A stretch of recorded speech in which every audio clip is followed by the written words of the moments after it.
An American Pickle, now streaming on HBO Max, comes from director Brandon Trost. This is his first feature-length film as a solo director, although he's directed a movie called The FP alongside his brother. But he is best known as a cinematographer and a frequent collaborator with Seth Rogen. It is based on the short story Sell Out by Simon Rich, who also wrote the screenplay. This movie has Trost working again with Seth Rogen, who plays an immigrant in the early 1900s who falls into a vat of pickle brine and is preserved for 100 years before waking up in the present era. He connects with his great-grandson, an app developer also played by Seth Rogen.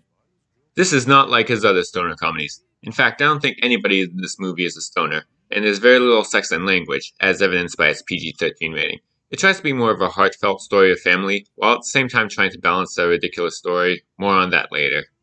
First of all, let's get to the positives. Seth Rogen pulls off his two roles. They actually do kind of seem like two different people. Also, there are definitely some funny moments in here.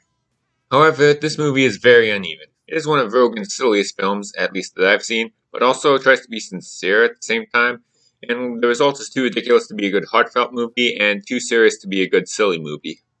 And it has a ridiculous story that strains credibility. This is the kind of movie where a man is brought here by a scientific miracle, but that never even gets brought up when he's in the public eye for other reasons.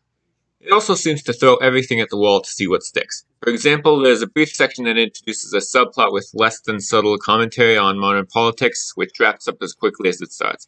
I appreciate political commentary and all, but that really seemed like it could have been taken out entirely and the movie would lose almost nothing. Despite a few high points, this movie is kind of a mess, but it would probably still serve as something to watch on a boring night in where you just want to be entertained. I turned myself into a pickle, Morty! Boom! Big reveal. I'm a pickle. I'm Pickle Rick!